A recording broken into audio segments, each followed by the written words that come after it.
Welcome back to the Gardening with Joy and Holly radio show. Thank you for being with us today. Moments away, fall tree care. But first, a word from our good bee friends, Honey Bee Healthy. Since 2000, Honey Bee Healthy Inc. has helped beekeepers maintain healthy and thriving hives. Attracting pollinators to your garden this year is as simple as hanging a hummingbird feeder with a mixture of sugar water and Honey Bee Healthy Original. Don't be alarmed to see birds, bees, and butterflies dining together at the feeder. Pollinators coexist peacefully. Honey Bee Healthy Inc. is offering a 10% discount on an 8-ounce bottle of Honey Bee Healthy Original to this show's listeners. Enter code BEEGARDEN, that's BEE Garden, at checkout. For more information, mixing instructions, and to purchase products, visit honeybeehealthy.com.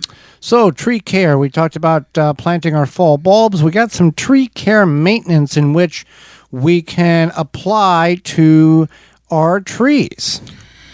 Right. So as you know, summer, well, not fall draws to a close. What was Michael Scott said? Fall had to, or summer had to end at some time. Yeah. Well, when the leaf falls and the tree's orange.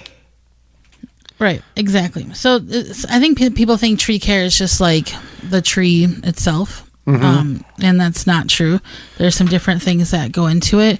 So one thing is soil care. So this would be soil around, the tree, and assuming you didn't do volcanic mulch, meaning you mulched it and then put a foot up the trunk of the tree, and a lot of problems can be caused by this. Yes. So don't do it. We see the city folks, the city maintenance people do this in multiple cities all over the country. Right. So, yeah. So what you want to do is, when you think about the trees in the forest, how they have their base, I guess, whatever you want to call it, the soil base, the area around them. Right. They have, the leaves that fall down, the organic matter, etc., that breaks down and feeds the soil. So that would be similar or same here for your own. So you might want to fertilize with some sort of organic matter, a slow release fertilizer in the fall. This mimics nature slowly by steadily providing nutrients to help your tree grow throughout the following seasons.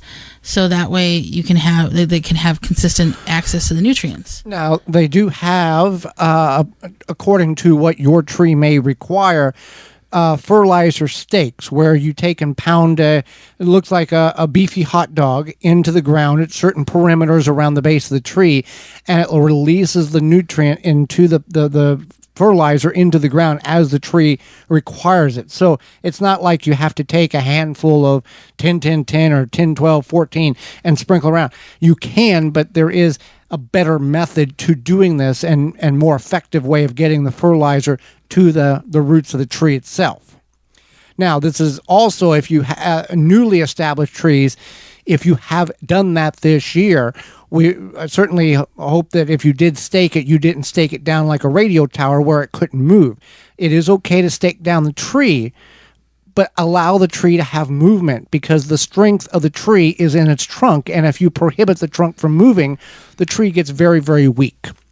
There's a whole other topic. We've covered that multiple times over the 8 years about proper tree planting, so we won't go into that at this point. Right. So that's the staking, or whatever you just feeding the plant, feeding the tree. Thank you. And then, so you want to freshen up the mulch. Joey talked about volcanic mulch. You want to make sure you are mulching properly and safely. Now, you don't have to mulch a tree. No. There's a lot of trees. You drive around any city, there's trees all over front yards, oak trees, elm trees, maple trees, very large trees, no mulch whatsoever. You don't have to mulch. Some people will choose to mulch for a couple of reasons here. One, to hold some moisture in on newly established or young trees, or two, on larger trees, so they don't have to come up close to the tree and try to trim around it with a lawnmower or a string trimmer or weed whacker.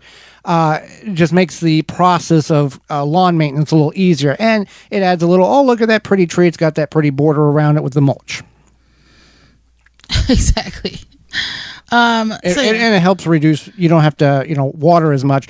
Some people don't water their trees at all. Other people have a system in which the tree gets watered a certain amount every day. Right. So then that leads to the reducing irrigation. You don't necessarily have to irrigate, as Joey had said. It's up to you, but some people do choose to irrigate their trees. And then in the fall, because of them dropping their leaves, you don't need to irrigate, water them in the fall.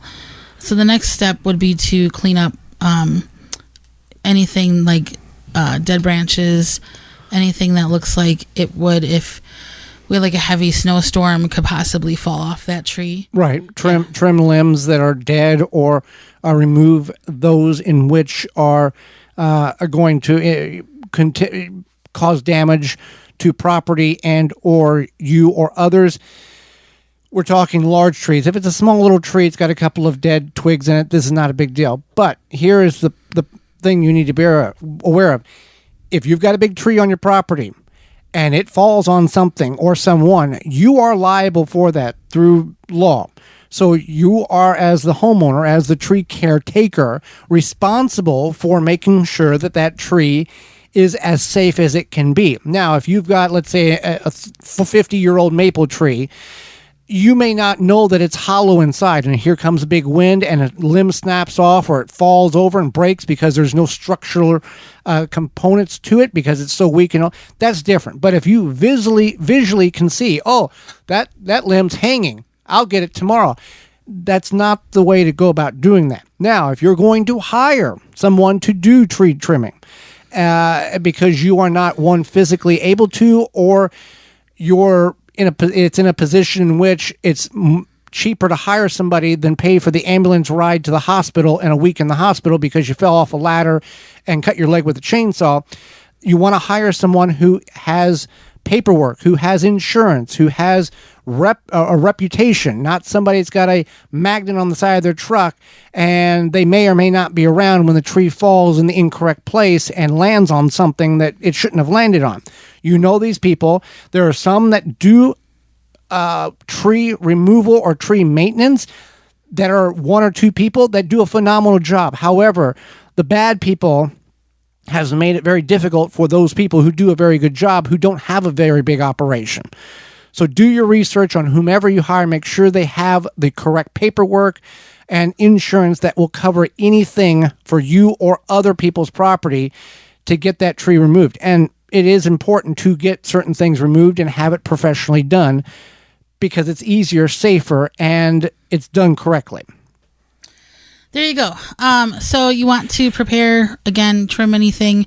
Otherwise, you could support any weak limbs with a cable or a brace. Yeah. And then you want to, if you have evergreens, you want to water them in the fall. Give them a nice big hearty gulp of water. This will help them maintain themselves throughout the winter. And that's helpful as well. And evergreens, many people don't think about them because they're not deciduous and they just kind of exist there. So make sure you are paying attention to the evergreens. And then you want to inspect your trees and shrubs. So don't forget, a lot of people don't think about the shrubs. Those are kind of a tree, like a mini tree, I guess, or bushes, whatever. And you want to make sure that they maybe... Sometimes shrubs will kind of pull out of the soil, so you want to make sure that they are properly rooted. And you want to be on the lookout for any problems, diseases, etc. Well, let's talk about mushrooms. People will see mushrooms growing on the tree or around the root system. What does that tell them about the tree and the tree health? So mushrooms can attack and decay tree roots. So it's not necessarily about the tree health. It's about mushrooms just wanting to do their mushroom thing. Okay. So you want to, if you do find mushrooms at the base of your tree, or not at the base, but like on the trunk. Thank you. You want to remove those mushrooms because they will cause decay and rot. So they might be cute, or like pretty or whatever, but removing them is better for the tree in the long run. Don't overwater the tree since fungi can thrive in moist conditions. So you might have some mushrooms coming up. There's a little bit is not bad. You can just knock them down if you're not concerned. If you're concerned with it. But when you have very large fungi growing on the tree or the roots, that is when you need to be more aware of what's happening. Now, the other thing in fall tree maintenance is. Your mileage may vary on this, is cleanup of leaves. Do you clean them up? Do you let them be? Do you mulch them where they're at? In certain places, HOAs, you don't have a choice. Basically, if 4 leaves fall from the tree, you better be home and clean those 4 leaves up, or Bill, who's the HOA president, will come over and say you got 30 seconds to get those up. I'm being dramatic, but we've seen these videos of how dictatorship that these people want to be because they get a little power and whatnot. I would leave the leaves as long as possible. Now, if you have a manicured lawn and you don't want any issue with that grass, then you would want to remove the leaves. Just run the lawnmower over them, mulch them, let that organic matter go back in the soil. Raking them up is fine. Put them in your vegetable garden. We put leaves in our vegetable garden, never have mulched them. We just put the whole leaves and just pile 2-3 foot mounds in our raised beds. So that's up to you how you want to do such. If you do allow the leaves to stay on the grass, yes, it can inhibit the grass production, especially early on in the fall. Now, later in the fall, when it's really cold and the cloudiness and you're getting some snow, not that big of a deal. But you can always bag them up, mulch them where they're at, and you can get your leaves cleaned up that way.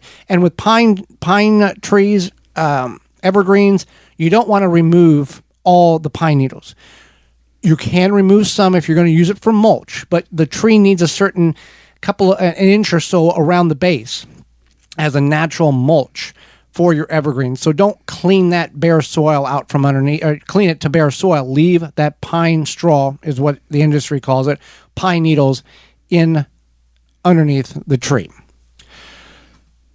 Well, Holly, though we're talking about fall, summer is still here. It's still very hot, and the Japanese beetles are wreaking havoc on our gardens. How do we fix this? If you're looking to successfully control beetles without damaging the environment, look no further than Beetle Gone, Phylum bioproducts derived from a naturally occurring soil bacteria. Beetle Gone is the only organic solution that successfully controls beetle invaders. Just mix the powder with water and spray on your plants. Once ingested, the targeted pests will stop feeding and die.